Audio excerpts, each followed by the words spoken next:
Welcome to another episode of Everybody's Got Something. I'm your host, Seth Hoffman.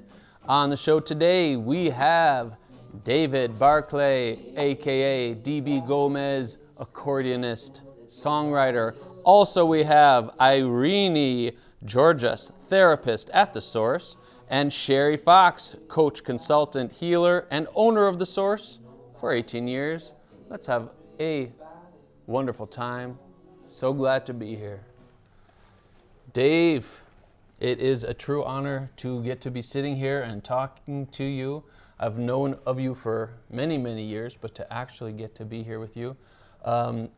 Maybe first just tell us a little bit about what you do, who you are. All right, well, I'm David Barclay, aka DBGomez. I've been in the music scene in New Mexico for about, I'd say, since 95. Okay. Around 95. I remember way back when it was a whole different scene, and it was a big downtown scene and a vibrant punk scene, and it was really, that's when I got my start. Okay, and maybe tell us how did you get into music? Do you come from a musical family? How did you No, get the I bug? just, I was always fascinated by people that could play music.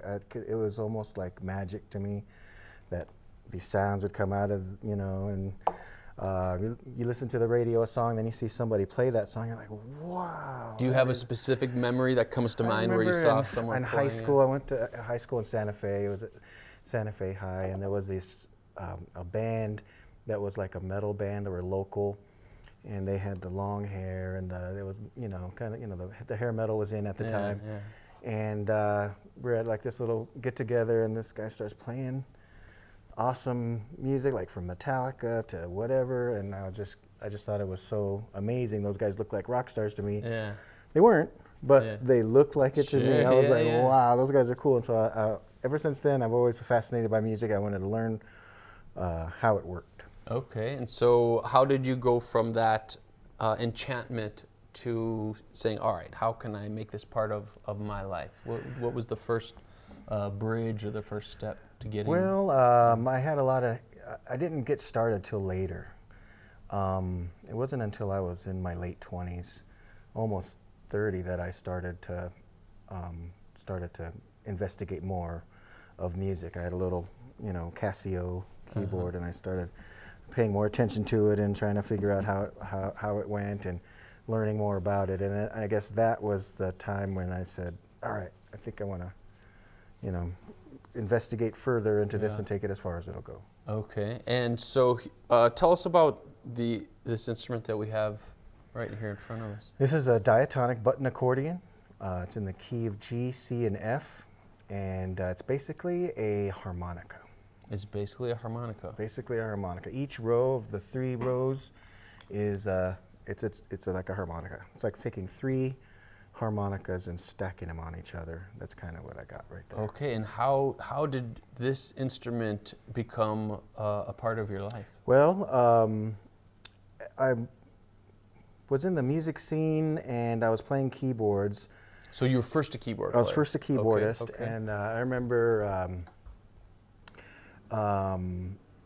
seeing everybody go to parties and go to like around the campfire or whatever, and they'd have instruments. They'd have a guitar and a harmonica. You'd be like a shoving the trumpet, piano out the door. Be like, a keyboard, and unless it was battery operated, you're sure. kind of stuck. So I wanted an acoustic instrument that I could, take to the campfire kind of thing.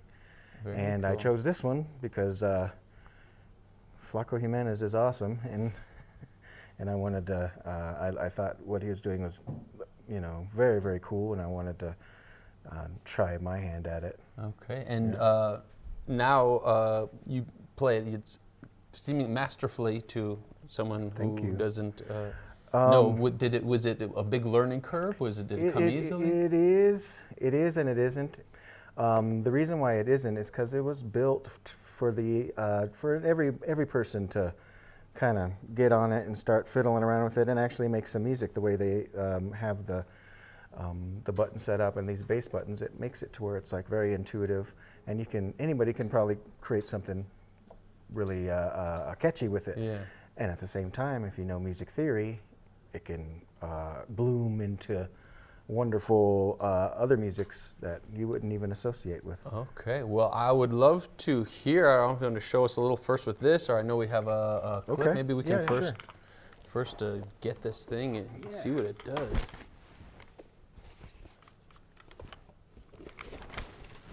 Okay. Let's see. Okay, each one of these rows, this is a G row, a C row, and an F row. And on my buttons over here. So does that mean you can the songs have to be in one of those keys? Is that If you're going to play it straight ahead, yeah. Okay. So you have, and then when I pull, it's very intuitive that way. So you can.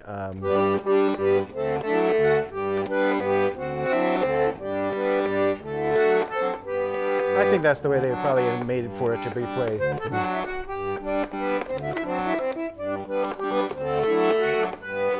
And you can go faster.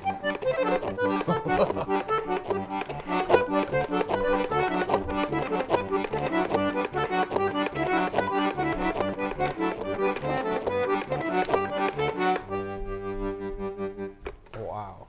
Yeah, so it's now that's doing it in the way it was invented. Now, since there's 3 rows, you can do what's called cross row, and you get more a full chromatic, like one chromatic octave, and so you know you're.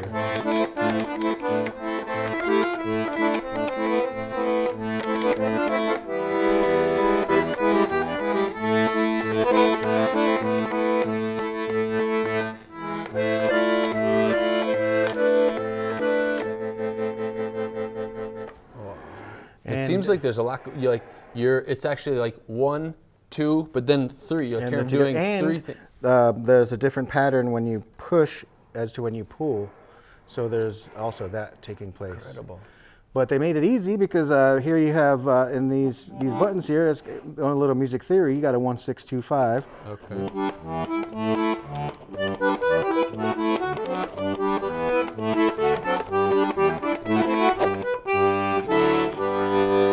And there's different kinds of music you do, Cajun.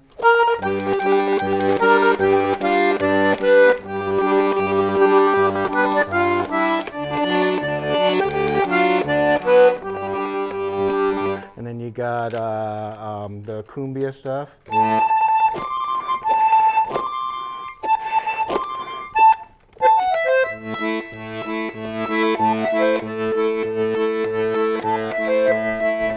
And then what I like to do is a lot of the Cajun and blues and Zydeco and Louisiana stuff.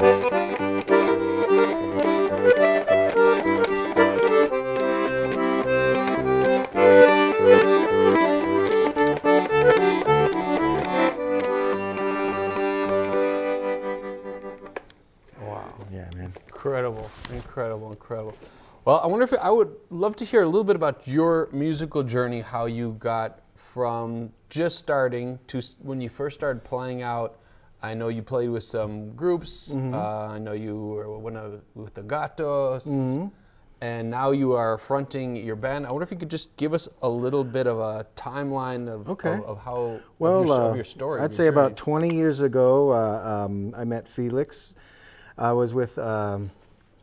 I had another group called Tactical Cactus, and we actually won the 1998 New Mexico Mic Awards for Best Dance Music Production. Congratulations! Right? Yeah, and so I was with that, and then we went to a party in the student ghetto, and then Felix was there, and I told Felix, I said, hey, I brought my keyboard, we should jam, and he said, all right, let's do it. Packed house, people partying, it was a great thing. It fit in perfect, and he said, all right, you're in, and so that created a. And what year was this? That was like, I'd say 98. Wow. 99, yeah, 98, 99, right around there. And then from there, we got a little band together. I was on keyboards. And then later is when I started incorporating the accordion. And that moved us up to another level and started doing more gigs and started touring. And then we did that for a long time and toured America, I'd say about 4 times with Road Dog Touring out of Denver, booking agent, and it was great, some good times. But party times, and kind of got sucked into a lot of that lifestyle. And COVID kind of threw everything for a loop there, because we had our passports, we were ready to go to Canada, and it was going to be very cool things happening. But then COVID happened, music ended pretty much, and so I had to get a job. So I went and I got a job, and after that, then the music started coming back a little bit. Things were never really the same again, kind of thing. And so then I wanted to kind of concentrate on the job that I had and try to see if I could make it in that. It was a little more involved than I had anticipated. And so then I decided to step back, go back to my pastry chef, and that's a good steadiness and steady job, and then I can pursue the evenings of music and whatnot again. And so you went from being kind of like a side instrumentalist to now I went being well, I've always written songs. I've always written songs, and Felix y los Gatos has recorded a few of those songs as well. And so incredible talent in his own right. And then I getting my own thing going. How it started was an open mic. They wanted an open mic over where I worked at Trail. So that's how it started. Trail Rider Pizza. They needed an open mic, and I said, "Well, I'm a musician. I think I can handle that." And they said, "All right, let's do it." And so then I had to, get up on there and sing, and I was like, "Oh wow, I'm gonna start singing, I guess." And so I started. So before singing. that was not. Yeah, it was not even in my wheelhouse. Did. I never really did it. But with the open mic, it's like a dojo, and you keep on practicing, I was like, okay, I'm getting pretty good. And then at the open mic, Clark Libby showed up one time. Tom Andy showed up, and those guys, we started talking, kind of get together. Hey, I have some ideas for these songs, and let's start practicing. And DBGomez and the Bosque Boys was born, and so what I did was all my songs that I've written over the years, I transferred them over to accordion, and made a go for it, and it's so far doing quite well. And does it feel like something like you tried on a pair of shoes? You're like, yeah, this fits. Yeah, nice. Because when I see you, it seems like this is just like what you do, as far as singing and. Well, no, the singing it took me a long time to. I think you might know how to sing, but the confidence to get on, and to be playing all this other stuff that's going on, while singing, that's kind of a step up in a different level. And so at first it was hard. You're always messing up. And would you say either you fake it or because you seem really comfortable. I think I'm getting used to it. I think I'm getting used to singing, and we've already done a lot of performances. We did gigs over at first it was the Rumor Brewing, Refinery 14, Mineshaft Cantina, and then we did something over at Sawmill, and then we did a Tractor, Wells Park, and then we did a Marble West Side, and and then so I got another gig coming at Tractor soon in January. Okay, well, we'll put links in. So where can people find out where you're going to be playing? Well, you can go, if you have Instagram or Facebook, you can go to find me there on Dave Barclay, aka DBGomez. And we'll put those links when we post. I usually put DBGomez 505, and that's for my Instagram, or Dave Barclay on Facebook, and that's usually where everybody's at right now, I think. All right. Well, we're going to see a video clip of one of your songs, but maybe we'll end the segment with that. But maybe you can tell some other, I know you said you have some projects that you're working on, some other things that you're excited because about. I wanted to get these songs recorded, and Edgar Wonder, he said, hey, come on down to the my spot over here, and the Nob Hill stage, and you guys can, it's closed that day. You can come in and we'll record you real quick. Right. It's like, all right, let's do it. And so it was a great opportunity. I didn't want to pass it up, and got the guys in there, and everybody, it just went really smooth. Edgar Wonder's a great engineer, and he has a good ear. It seems like he's got a lot going on. He's going to go pretty far, I can tell. Very cool. Right on. Oh, yeah. Right on. But so that's coming, and it's going to be called Day Late and $1 Short.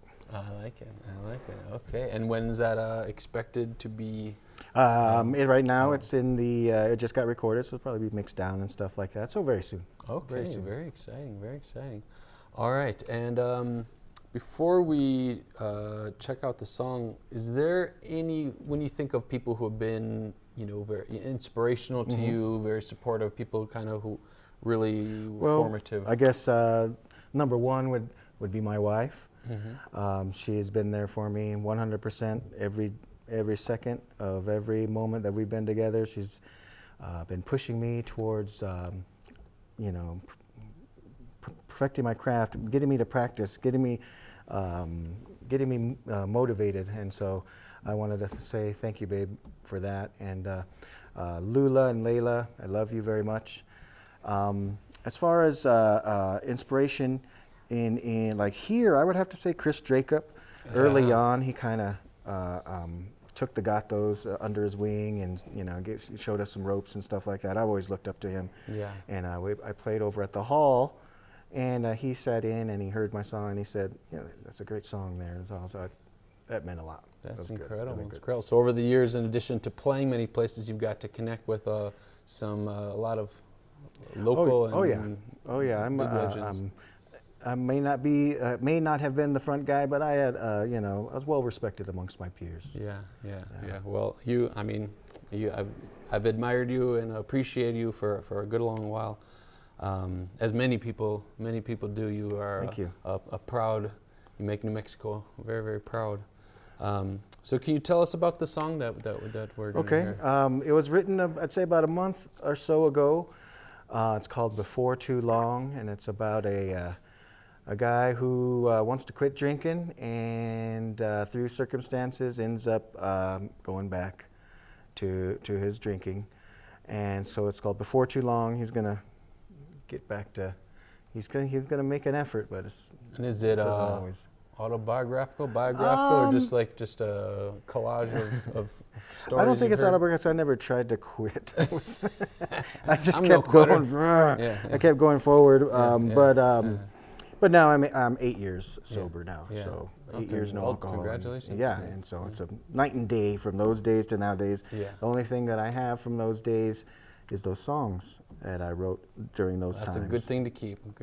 This song was a little more recent, and it's great because I had a dry spell of writing for a few years. Nothing would come, because when my songs come, they're like little whispers, and you're like, oh, you know, and you kind of grab it and you kind of concentrate and you get more, and it was nothing for a long time, nothing. Yes. And so then when I started doing the open mic, I started getting my old songs to accordion, I started seeing them again. So this is one of those songs. Okay, beautiful. All right, let's take a listen.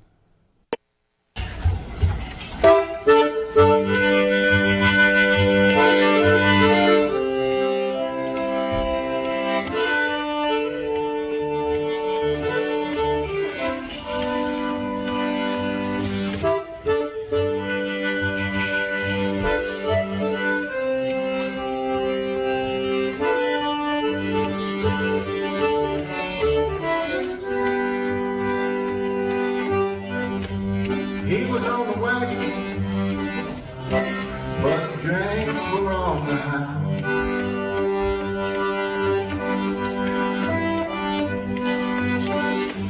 He looked a little sad, being the odd man out.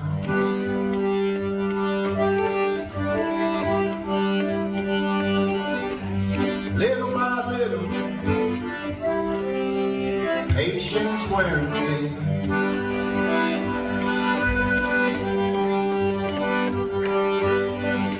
He keeps making promises that he won't give in. And before too long, he'll be at Bosque. Before too long, he'll be raising a glass. For too long, he'll be at the jukebox, all out of cheer, tear in his beard. Before too long.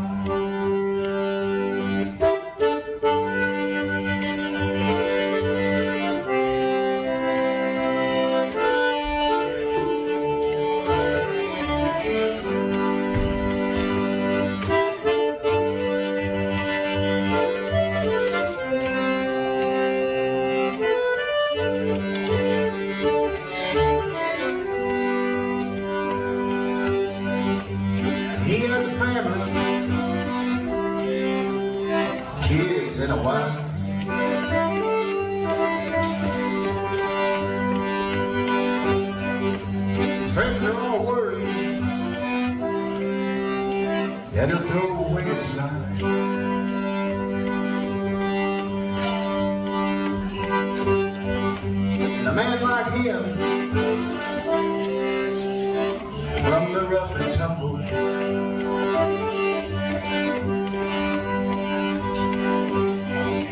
When life gets too easy,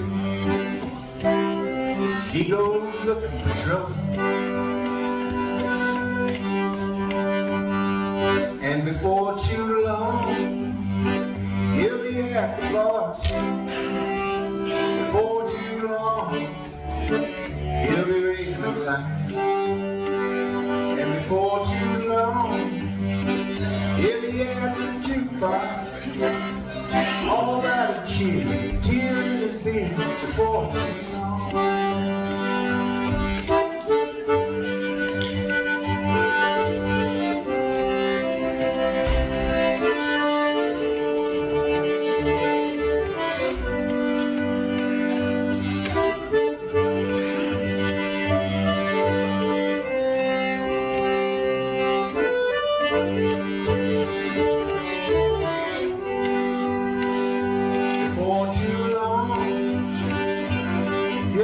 Bosque. Before too long, he'll be raising a glass. Before too long, he'll be at the jukebox, all out of cheer, tear in his beard. Before too long, all out of cheer, tear in his beard. Before too long.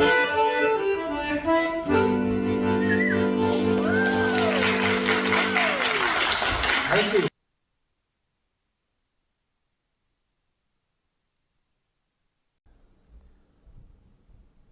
Okay, Irini and Charey, it is a pleasure to be with you today. Thank you for coming. And I am excited because you are going to tell us about something that really affects all of us and is a part of all of our lives, which is communication. Maybe if you can start off telling us a little bit about yourselves, how you started working together, and just what can you share with us today?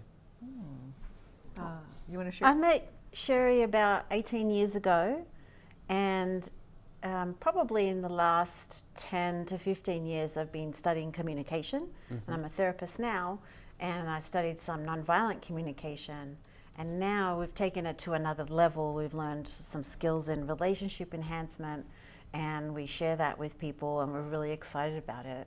Wonderful. And how did you, just out of curiosity, everyone communicates, but how did you kind of recognize, okay, this is something I really want to delve further into? I became a parent, and and I found it really challenging. I really needed help. I didn't know how to communicate with a being who seemed pretty irrational sometimes in their communication style.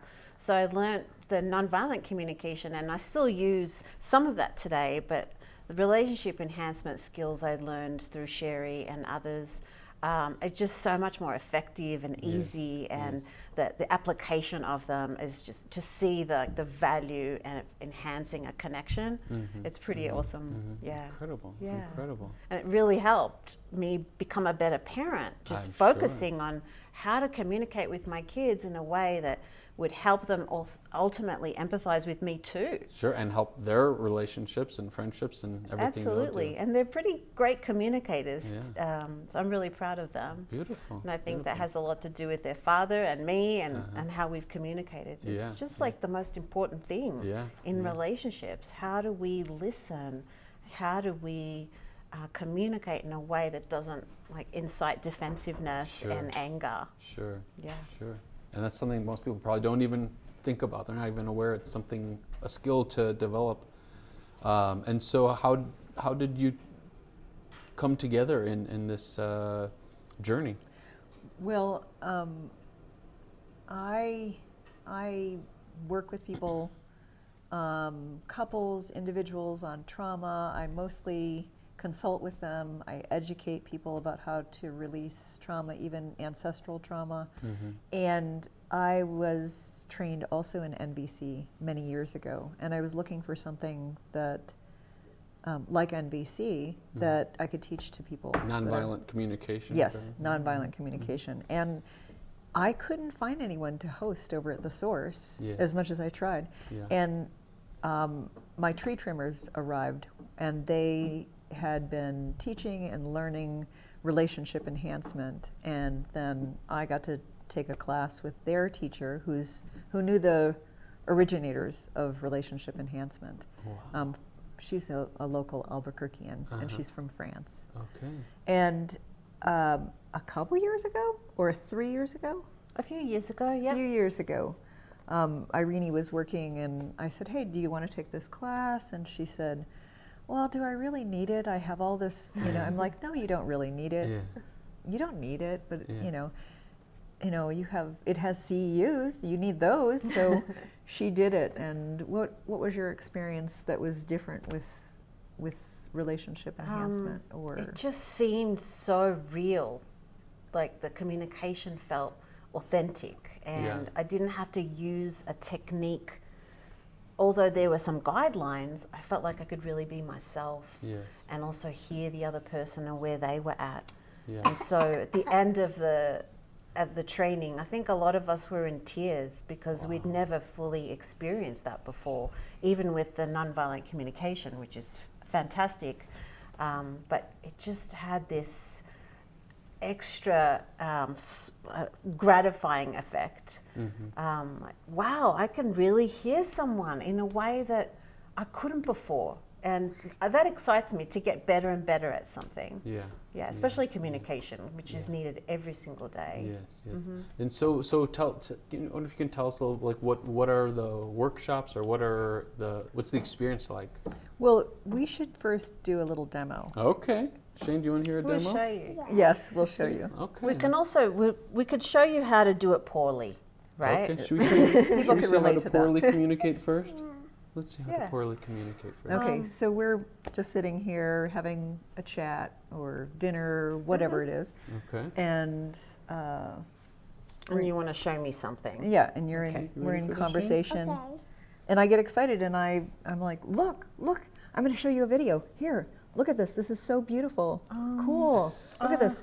Sherry, it's not the right time for me I can't watch that video right now. Oh my gosh, I can't do anything right. I mean, I just feel like you It's so just don't sensitive. care about me. I mean, it's really like I get, Not this fine. I again. don't need it. I don't need to show you anything. You're so hypersensitive. Jeez. Okay. Shane, what do you think? Okay. That's Okay. That's not we didn't do a very good job. No. Okay. Yeah. So we'll show you a next stage where there's a little bit more empathy here. Okay. Before we show you the final stage where Okay. we're both doing really well and using like a more structured Yes, dialogue. yes. We call it structured dialogue, but it just means we're engaging the skills with the relationship Right. enhancement. Okay. Okay. Same scenario. You want to show me something? Irene, look at this. I want to show you this. Hey, oh my Sherry, gosh. it's not the right time right now. Oh my gosh, I can't do anything right with you. You really want to show me that video. Yes, I do. Yeah, and you get upset when I tell you no. I feel rejected. Yeah, you want me to accept you and to take part and Yeah. enjoy that video. Yeah, Like, it hurts my feelings. yeah, it hurts that I don't participate with you sometimes. Yes. Wow, that was pretty impressive. That was only halfway. That was only the middle one, or is this? Yeah, I That's the gave middle one. Sherry empathy, Yeah. but she didn't Ah, necessarily gotcha, give me gotcha, empathy. gotcha. I was So I we're was going to in- show you. Okay, so when how- both part. Okay. Yeah, okay. so that we'll do was the really same cool. scenario again, and now you'll get to see us both engaging Got the it. skills Got it. and how we do that. Okay. Yeah, Yeah. And now? and now. Okay, there we go. Here, Irini, look at this. This is so cool. Yeah, Sherry, it's not the best time for me to watch that video right now. Oh, you don't want me to shove it into your face, do you? No, I just got back from work and I just need some downtime. You need downtime. Yeah, I do. I just need to chill out for a while, and before I see that video. Yeah. Yeah. It's too much right now for you. It is too much, exactly. Yeah, I'd like to share a viewpoint. sure. I sometimes feel really rejected when you do that, when you say no. And I just miss the times when we were so fluid with one another. And it kind of hurts. I'm thinking that it's probably not personal, but my mind can't help but feel like you don't care anymore, or you don't want to play with me. Yeah, you don't really enjoy it when I push you away and I tell you no. And you really want to spend time with me and to connect with me in different ways and to feel close to me. I do, and it's frustrating that it doesn't seem to flow the way that it used to. Yeah, we haven't had that flow for a while. Yeah. And you really want us to connect more. Yeah. And share more. Yeah, I do. Yeah, and you miss that. I do. I do. Yeah. And I can't help but take it personally. Yeah, you take it personally sometimes. Yeah. Yeah. And you ultimately just want to be close with me and share more and spend time with me. Yeah, I do.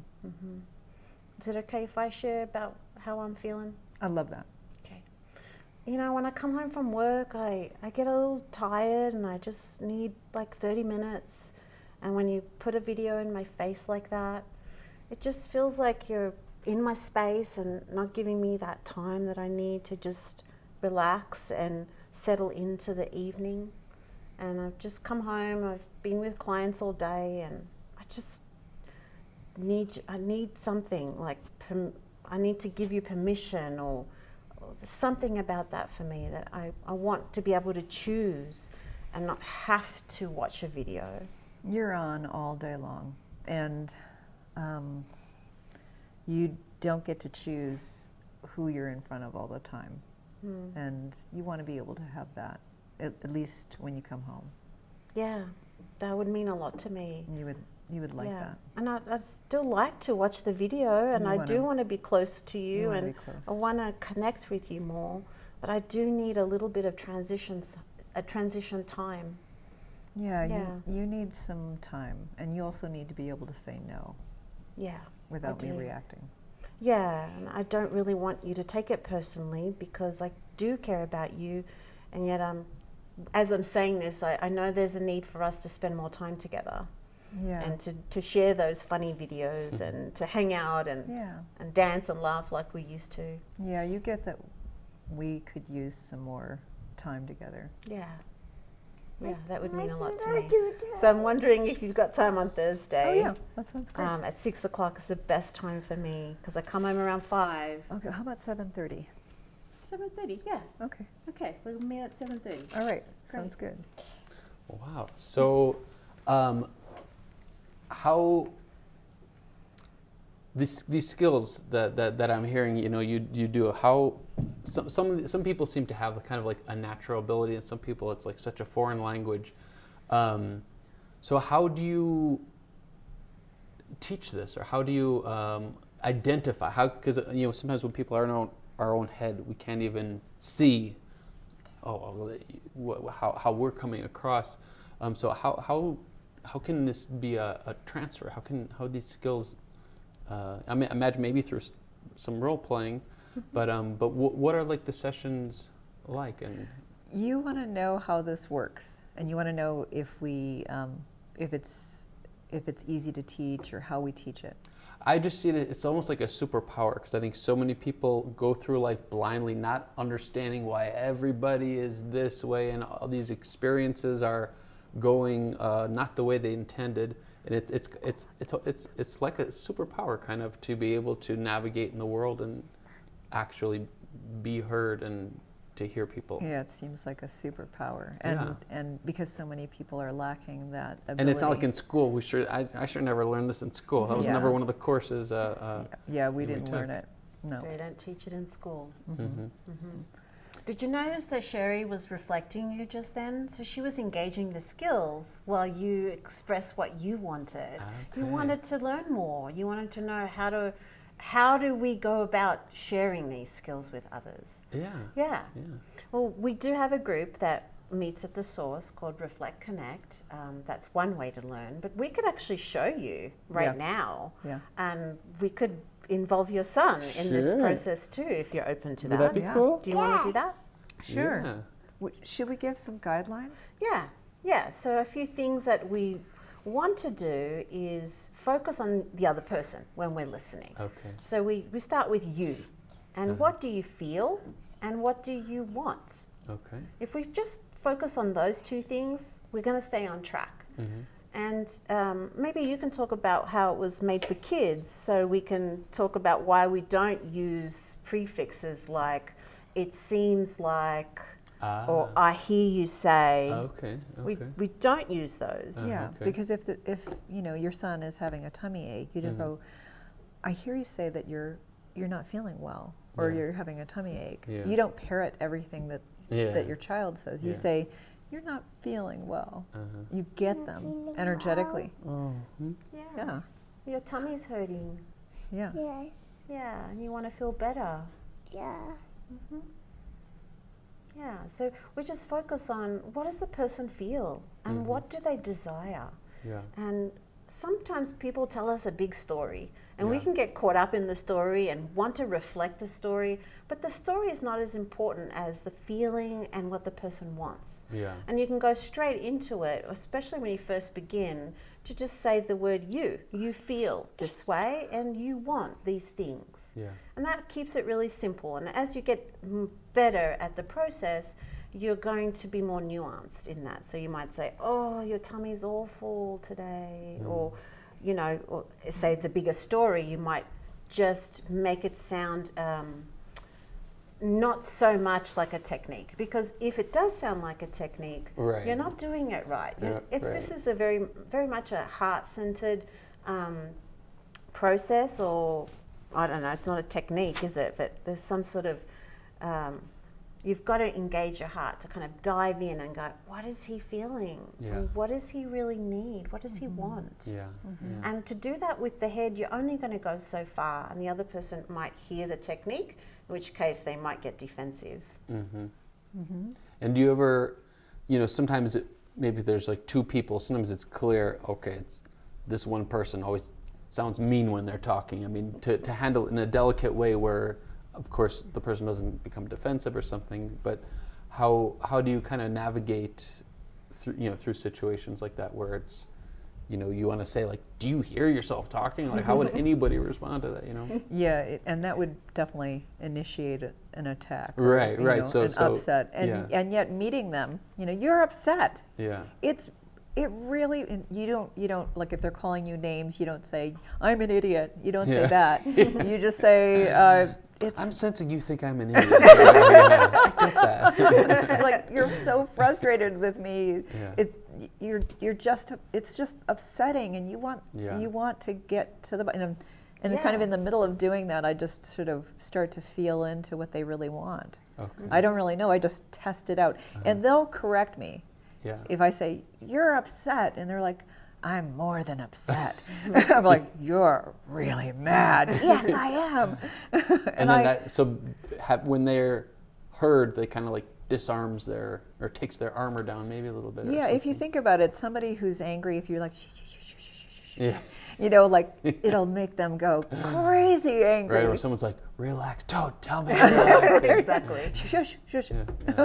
That it won't help. Yeah, So to really like, it's so frustrating. You're really upset, and they can correct you. No, I'm not. Yeah. Yeah, you're not. Yeah. It's, you just take a different jab at it. Yeah. And so do you work commonly with, a couple people? Is that what's the most kind of common thing you work with, like a group, or is it like one? What I imagine it's a variety, but One-on-one, a group, And couples. couples. Couples are really, or people. I learned mediation skills long ago, and I never felt brave enough to do it. And all of a sudden, I was getting hired to do mediation because I had these skills. Yeah. And people really felt heard Yeah. on two sides of big fights. Yeah. Yeah. And what are some of have you had like some inspiration, people who have been especially inspirational as far as being models for how you communicate? Like, have you had like a mentor or parent or someone who's really like, wow, this. Well, the first person that comes to mind is Franz Saradon. She lives in Albuquerque, and she learned the skills from the originators 30 years ago or more. or longer. And she's very dedicated to the practice. And she's actually translated the materials to French, and her sister and she both run a school in France on relationship enhancement. And I guess personally, my dad was a good communicator when he was alive. Yeah. And so what do you see, you know, kind of like the ripple effects, I guess, of your work? What's your kind of your vision as far as what you're actually seeing and what you're hoping to, you know, the change in the world? I mean, if this sort of skill, I'm just imagining if everybody had the skill. Yeah, I mean, we're looking at macrocosm. Yeah. Microcosmically, we both see miracles Yeah. with our clients, and Yeah, we really couples, you know, that just can't be they can't be polite at all. We will translate and we'll teach them to hear each other, Yeah. and suddenly they're like, "That's what I really mean." They're like crying because it's so beautiful, Yeah. and it has that great potential to change one relationship at a time. Incredible. Because so many people, they obviously like love each other, but there's some disconnect going. But Yeah. sorry, what you were saying? And the macrocosm for me is, the root of difficulty in our world is conflict that is almost orchestrated or made up. Yes. We're all on the same side, whether you're talking political parties or religious affiliations. We are almost taught to be scared of another person's viewpoint. Yeah. Yeah. And I think that my personal mission is to contribute in any way I can to a shift that could be instrumental in us being caring towards each other, not being willing to be divided. Yes. I find that to be extremely inspirational, because I feel like that's like the biggest thing we're up against, is everything there is trying to divide us in this sort of tribalistic mentality that's just causing people splitting friendships, whether it's, you know, politically or through, I know COVID was a big time where people were just divided, where it's like, wait, but you love each other. Why suddenly you're on a different side, something like that. And we catch a whiff of somebody else's different viewpoint, and it's terrifying. Yeah. And I believe that's just orchestrated, because ultimately 90% of us, even if we're on opposite sides of something, Yeah. are actually in total agreement. Right. Yeah. Right. And we had We all want exploited the that same. tiny thing that we don't agree with. It's like that's the highlight of everything. Yes, it is. It's really powerful. We get to see it in our daily lives, and so we definitely want to share with more people. And so going beyond, you know, our own offices Yes. and our group rooms where we do meetings and Yes. teach these skills and coach, just to be able to share, because it's not that difficult. Yes. It's just really the application of the skills and practicing. And yes, there's definitely bits and pieces that we pick up along the way as we practice, and they help us get better and better. But the more people we reach, the more love we Yeah, see in the yeah. world. And that's what It's I like think the we're ripple all about, effect. love. The ripple yeah. effect of it will just keep spreading. Yeah. Beautiful. Yeah. So how can people find you? We'll of course post links and all this, but how can people get to you or learn more about your services that you provide? Well, Irini and I are both a part of the collective you can find online, togethersource.com. Okay. And there's a whole bunch of other practitioners there too. And I think. And our Reflect Connect group is listed on meetup.com Yep. as well. Yep. It's, I think right now it's every second Wednesday. Okay. Yeah. And we're going to create some more All right. trainings and all that stuff, but that's the best way to find us. Okay. Well, I thank you for the work that you're doing, because whatever you're doing spreads all around. And, just like if someone cuts someone off on the road, they carry that with their whole day. When someone receives kindness, that gets spread all day. Yeah. So I'm very grateful for the work you're doing, and I look forward to learning more about it and just bless your work because it's just will continue to spread. It'll the world is in great need of healing, and I think you're right. It starts with just personal relationships. And any last shout outs or any last closing messages? Anything that you can leave us with? I want to thank you for hosting us. Thanks for it's a being willing to pleasure. do that Of and for course, doing of this course, work of course, that you're of doing course. and for being such a good dad. Oh, Yeah. thank you. This sweet little boy. Well, he's learning all of these things too. Yeah, And- exactly. I'm starting preschool. You are You starting Yes, preschool. Shane. And Shane's a very good friend too, and he's gonna hopefully be a good communicator as well. Called my best friend Ira. Yeah, his best friend Ira. His best friend Ira. His best friend who wasn't even happy to be in school, but Shane was a good friend. And Oh. so we can all learn and communicate in a kind way. But it's a joy to talk with you both and hear about what you do. And I just wish continued blessings for you and all who you speak with, and Thank may you. it just be carried on. And we'll look forward to keeping up with what you're doing. And you shall.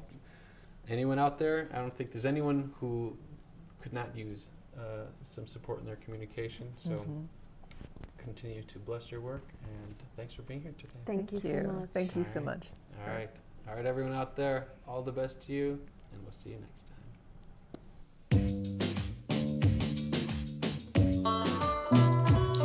Yeah.